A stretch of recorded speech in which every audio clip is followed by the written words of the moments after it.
I am reincarnated. I was stargazing. Life goes on. I need all my babies. Woke up looking for the broccoli. High key, keep a horn on me. That could my seat. IP ownership. The blueprint is by me. Mr. Get Off. I get off at my feet. What's good, everybody, and welcome back to Storytime with Kami. I am your I'm your narrator. I can't do these intros, man. Basically, y'all got the 5 likes, so y'all are gonna get the part 2. So for today, I think we're gonna do day 2 and day 3, or I may just do day 2 because a lot happened in day 2. If y'all get 5 likes, I'll do a part 3. Y'all know the drill. Y'all seem to love these story times. Why? I will never understand. But I'm gonna keep giving y'all content that y'all love. So like this video, share this with a friend, and let's get started. All right, so this story starts out with me waking up at 7 a.m. Now I know what you're thinking.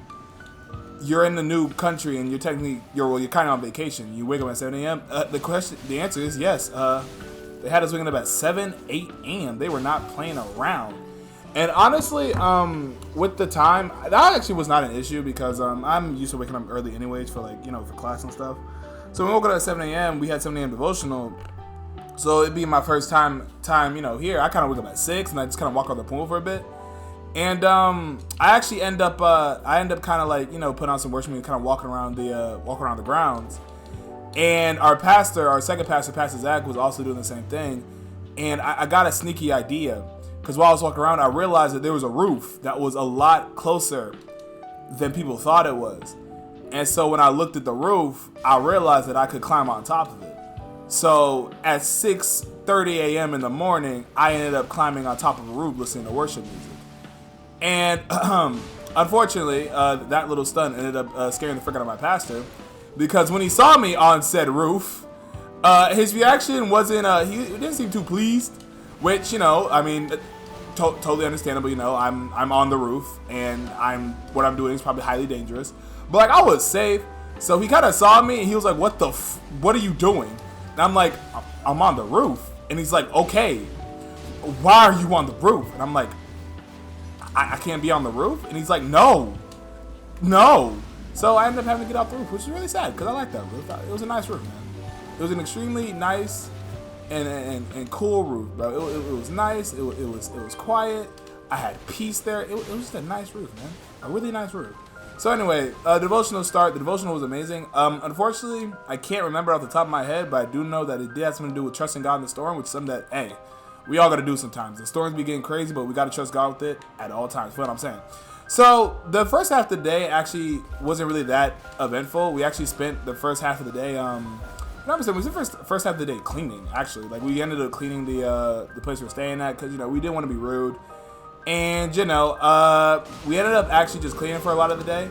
And I ended up meeting the people we were staying with. I ended up meeting the children, and their children were so interesting. They were so polite. And quite honestly, it was interesting because the thing was that they were so polite, but they were also kind of crazy. And them being kind of crazy kind of helped me out because I'm kind of crazy, you know what I mean? So, we're all just chilling. We're all listening to worship music while we're playing, while we're actually cleaning. And I remember, if anyone knows Thai Tribute actually came on. And look, as a young brother, when that Thai Tribute come on, it's a different type of energy. Because you feel what I'm saying? That's that gospel music, but that's that gospel music with a little bit of twist to you. You feel what I'm saying? That's that gospel music that you can dance to. You feel what I'm saying? So, honestly, it was interesting because I turned on that song and then we started dancing for 45 minutes straight. It was all honestly awesome. Started dancing with Cabby, with Yama, with my boy Cooper, Nate. Okay, it was a vibe. Honestly, if I could take all 700 of y'all that are watching this video to me with that trip to Mexico, I would. Because you will see a side of me that I can't really show here on YouTube. A side that loves to praise the Lord. And even though you will see that side of me, and when I do these Bible scriptures, yada yada yada, these video scriptures, you know what I mean? It's different. It's different when it's in person. But anywho, so after we clean up, we actually started playing this game called Secret Hitler. Now, I didn't know what Secret Hitler actually was. And I realized saying that name on here can make it seem very strange, but if you actually look it up, it is an actual game. I'm actually not kidding with you. It is an actual game. And the funny thing is, the object of this game is to actually find the fascists and eliminate them as liberals, or if you're fascist, your goal is to either get Hitler to be chancellor when there are 3 cards left, or get all 6 cards and win the game. So, as you probably noted, as you probably can tell, I'm gonna keep it a buck with y'all. Playing as a fascist is a lot more fun than playing as a liberal. I'm gonna keep it a buck.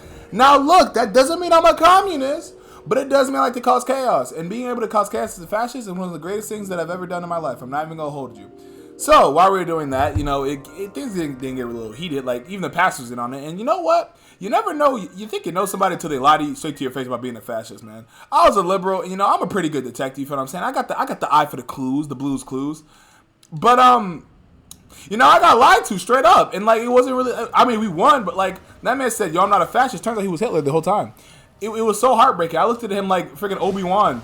Looked at Anakin like, why you did this? Like, you were my brother, Anakin. And then like bro said, but nah, I just want chaos. And I'm like, oh, but like we're supposed to make it to the promised land together, man. Like, what are you doing? Wait. Okay. Oh God, I forgot. There's one more thing there. So yeah, that was fun. And after that, we actually ended up having to get dressed because we had to go to another church. And this church, it was small, like, but it was so interesting because the church just seemed to have just this vibe of just. There was just a lot of joy in there, honestly. Like, it was a small church, but they seemed so excited for all of us to be there. And quite honestly, that excitement was so refreshing. Because it made me feel like I was actually like doing something. I was actually accomplishing something being here. I wasn't just kind of like here for like tourism. I wasn't here to just waste time. I felt like I was actually there to spread the Lord's word and spread his joy. And honestly, being there with all those people was actually interesting because the thing was we, our boy Freedom, the Sundays and Ellis's kid actually was translating for our pastor. And seeing him up there translating to all those people and to all of us, it was honestly amazing. And honestly, I would recommend that if you are watching this video and you haven't gone to church, I'm not trying to make this like I'm a preach to you type of thing, because you know, but it was a missions trip. God was heavy in the missions trip, so you're gonna hear about God. If you don't want to hear about God, you know, I can't stop you, man. But if you want to hear about God, then you know, stick around. So after that, actually, after the message, they actually had us go up there as like prayer leaders, and they said whoever needs prayer come up to the front. Now look, this is not my first time doing this. Because I don't usually like I can pray for people, but it's different when you pray for people when like, not that you were assigned to, but when like it's like, hey man, this is your occupation now type of thing, right? And it's not like I didn't mind it at all. In fact, I actually jump at the chance to actually pray for people. I love praying for my brothers and sisters. And I love seeing people get healed in the name of Jesus. Hallelujah. Golly. So, you know, we all go to the front, and obviously it looks like all of us are nervous. We all look nervous because at the end of the day, some of us still feel like we're kids. Some of us don't feel like we're up to this. And this is something that, you know, you see adults do at churches. At church, when they call people to the front, it's usually adults, you know, people that are a little bit older. But they had us.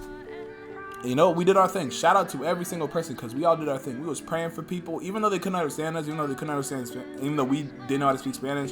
I know Zeus, if you're watching this, y'all know he's turning in his freaking chair right now because that man speaks some fluent Spanish and he makes fun of me often for not being able to speak the language.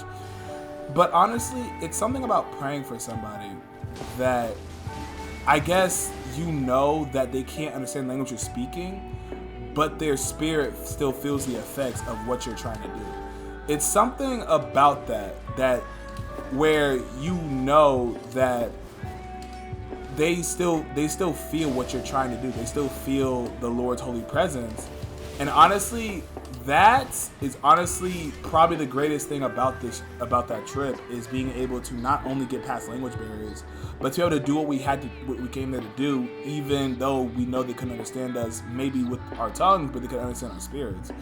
And honestly, like with me, I adore praying for people. I adore making sure people are okay because, you know, as you know, we come, you know, as the Okai Samurai know, we come here for laughs. You know, when you click on a video, you know you're gonna laugh, and you come here to just forget your troubles. And when the Lord uses me like that, and He uses me in such a way where I can help people through their troubles, it honestly feels amazing because it's something about being able to help someone through whatever they're going through that makes you feel like such genuine joy, like more than any numbers on YouTube, more than any any amount of money that could be given to me, being able to help someone through what they're going through is honestly one of the things that I just love. And quite honestly, it's something that I do recommend that if you are a man of God, or if you are a woman of God and you do want to seek to try to help people, go for it. You know what I mean? Like in your workplace, in your schools, in your homes, you know, just ask to pray for people, because I promise you, prayer works. Prayer is powerful. And when you pray for a person and you can see like the weights being lifted off them, it is the greatest feeling in the world. But obviously, that was all of it. After that, we actually went back to the base. Day 3 wasn't really that eventful, I suppose. I know I said it was full, but that may be just because of how much we were cleaning. Because in case you don't know, I kind of despise cleaning, but I always do it if the need arises.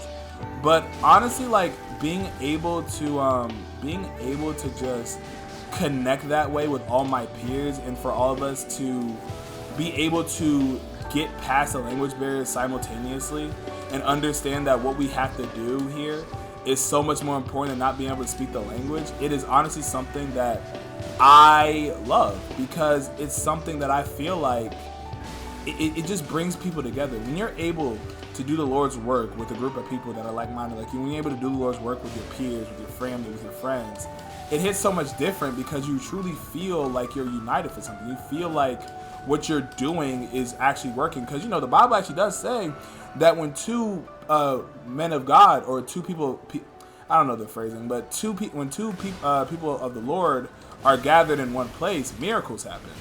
And quite honestly, that's exactly what happened. Miracles happen there. And honestly, that is something that I will never forget. And that is something that makes day 3 so special, because it was the first time that I really felt like we were all connected as a unit, as a family.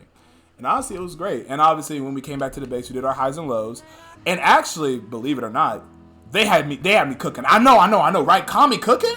They had me cooking. We actually made pasta. And let me tell you something. We had some pasta with some bread. Everybody and their mama came outside. Because that joint was good, okay? That joint was good. That joint was bussin'. And of course, before you even ask, obviously I did have help. I'm gonna keep it a buck. I did have help. I'm not even gonna try to sit up here in front like I made that joint all by myself. I did have help. But honestly, that day I think I love that day specifically because it was kind of the first time where I felt really connected to everyone in our group. It was the first time I really felt connected to everybody, because it was the first time that we all felt like a genuine family, regardless of skin color, regardless of race, regardless of our flaws, regardless of our pros, regardless of like how different we are. We were all united under God. And quite honestly, that's something that I don't think I'd ever take away. And actually, that night ended up ending with me going to sleep very peacefully, actually. And yeah, I think that's actually day 3. This is a 12-minute recording, so I guess I'm actually ended here. I know y'all probably wanted to be a little longer, but like, look, if y'all want part 4, if you want part 3, I'm stupid, I'm sorry. If you want part 3, day 4, you know what to do. Go and hit that like button. I want to see at least 5 likes, all right? If you get 5 likes, you'll get another one tomorrow too, okay? All right, I love y'all. Be blessed, Okai Samurai. Be amazing. Be wealthy, and be the light. Be the positive change. Now, I love you, Okai Samurai. Y'all be blessed. Take care, y'all. Yeah!